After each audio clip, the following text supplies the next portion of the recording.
Hey guys, welcome to episode 23 of the Firstborn's Coach, and I'm your host, Marilyn Ukoba. And today we are talking about Isaac. Isaac was a firstborn to Abraham, and I know in the previous episodes we have talked about the birthright, and according to the Jewish culture, whether the birthright to a firstborn, whether it was to your beloved wife or to the other less loved wife, if the firstborn is born to the less loved wife, the rights and the birthright belongs to that firstborn, and therefore they deserve a double portion in terms of inheritance. But in this case, we see Abraham had a son through a maid, that is Ishmael, which Agai was not a wife. So the rights of a firstborn did not belong to Ishmael. And so Isaac is born out of a promise that God has given Abraham and Sarah. And you have seen in both instances, Sarah, when God spoke to Abraham, when the promise was nearly getting into play, and Isaac was to be conceived, when God came back to tell Abraham that I'm going to give you a son through Sarah, Abraham laughed. But his laugh, we see, was a laugh of in confidence, because he even tried to bring Ishmael in the stead of the promise. It was like, God, just use Ishmael, he's also my son. But God was like, no, I promised you through Sarah is the son I'm going to establish a covenant with. And fast forward to when God talks to Sarah, or when he had come on his way to destroy Sodom and Gomorrah, and he speaks to Sarah indirectly, as you can see, because Sarah was in the tent, but he could hear them speak. And so I believe God was speaking to Sarah indirectly, and the way Sarah took that promise is different. Yes, she laughed, but she was laughing at the fact that would she even enjoy carrying that pregnancy? Like, she was just in awe. Like, can this really be? You know, it was a laugh of amazement. And because of that laughter, after Sarah received it, and God is like, you laughed, indeed you laughed. And then we don't see Sarah trying to argue it out or try to figure it out. I think she kept it in her heart, and finally the promise is realized the next time of life, that is the next season. And so when Isaac is born, Sarah speaks this over Isaac and says, God has made laughter for me. Everyone who hears will laugh over me. So basically, Isaac was a son who was born out of laughter. Yes. And anyone who will hear the testimony of Isaac will have to laugh over Sarah, because God has made Sarah laugh, you know. And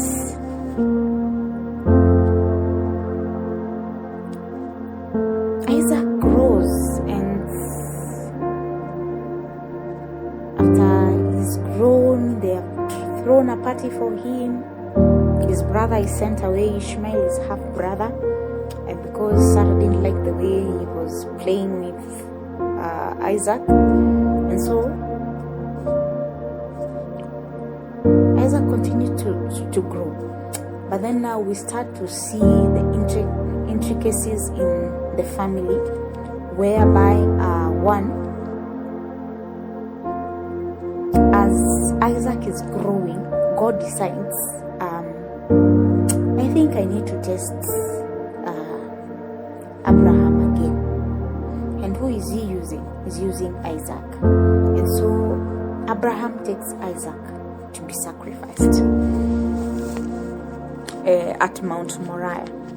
And as we can see, one, Isaac was aware, because his father used to raise that altar for God, and therefore Isaac was really aware of what it entails to go and worship God, because we see him asking his father, I see the firewood, I see the fire, but I don't see the sacrifice. That means he knew what happened in the altar. He was not naive, and probably he didn't question a lot. And so that is one of the things we get to see. And when his father places him to be sacrificed, and God provides a lamb, when they get back home, they don't see Isaac disclosing that to his mother, that his father tried to sacrifice him. So he has a trait that his father has. He doesn't. He's secretive also. He's not one to speak a lot or share is what happens or what is hurting him or events that might affect his life, because truth be told, that was a traumatic event to go through, and seeing your own father trying to kill you and having to sit by him every single day and pretend like nothing happened and you're not telling your dad. And so I believe it was really a traumatic experience. And then after all this, Isaac's mother, that is Sarah, dies, and after she dies, they stay for a while with the dad, and then the dad is like, it's time for my son to get married. And Abraham tasks his oldest servant to go and look for a wife for Isaac from his kindred. And he leaves. And there are few instructions that are key to note during when he was looking for a wife. Abraham was very specific that Isaac was not to be taken back no matter what. If the woman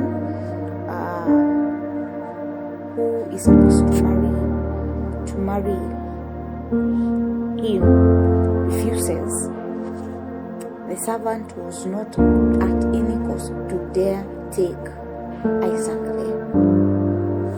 And I kept wondering, why would Abraham be so insistent that do not take my son to the place where I came from? It is the land where we were brought up, that is our ancestral home. But why is dad insistent I should not be taken there, you know? And I realized when they were leaving Ur of the Chaldeans and their father Terah arrived in Haran, and their vision was to leave to Canaan, but the grandfather settled in Haran. We don't know for what reason or what distracted him for him to stay in Haran. And then Abraham is now told, move from this land and go to a foreign land. And that foreign land, I will bless you. And we have seen, after he enters this foreign land, a lot of things happen, and among those is change of name and also receiving of Isaac. And going back to the land that God removed him, or sending his son back to the land where his father where God removed him from. It's like going back to a covenant that you have broken. And so Isaac, one, could not go back there. He had to cultivate this new covenant that God had made with his father Abraham. Okay, and so they find a wife for Isaac, that is Rebecca, and Rebecca becomes a source of comfort to Isaac because now the mother is dead. And so finally Isaac receives comfort from his wife. And then later on, because Sarah was dead, Abraham remarries, has other children, but because he's nearly dead, he gives his other children and sends them away and gives everything he has to Isaac. And we can see how close he was to Isaac, because we don't get to see a lot of interaction with his other children like he did. We don't see him looking for wives for his other children like he did for Isaac. And so he had a lot of trust and belief in Isaac, because this is the son that God had said he will establish a covenant with him. So he invested in Isaac. And his father dies, him and Ishmael bury him, and then God blesses Isaac, and he dwells in Beer-lahai,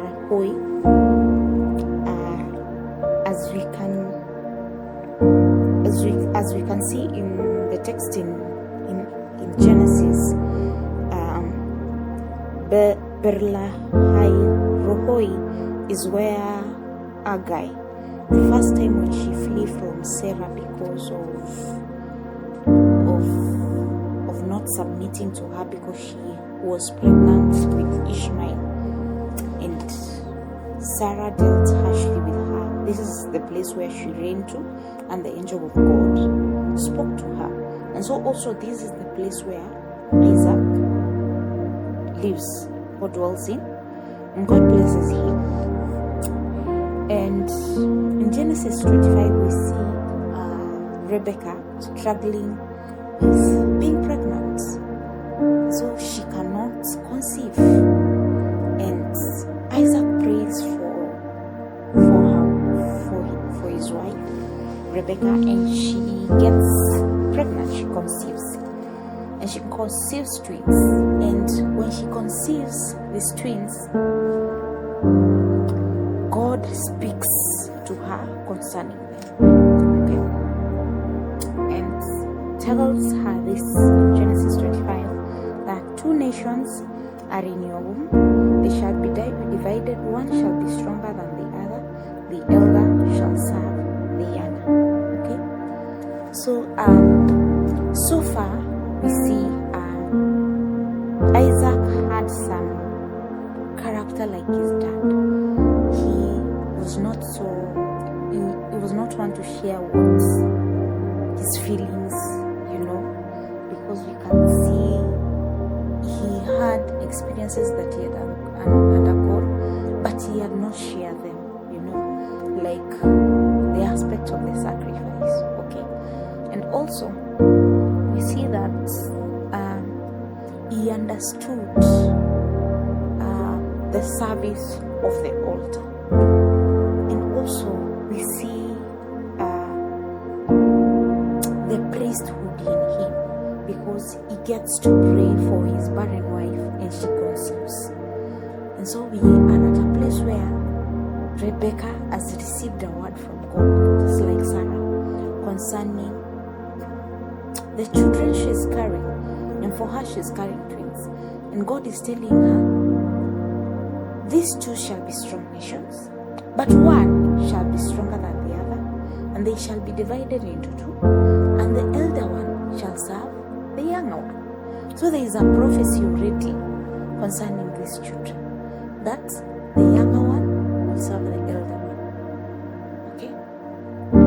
So let's get into part 2 in the next episode and get to see, because Isaac's life is not so huge. It's very short, just like Lot's, but there's a lot of family patterns and family repetitions that we'll see occurring. So I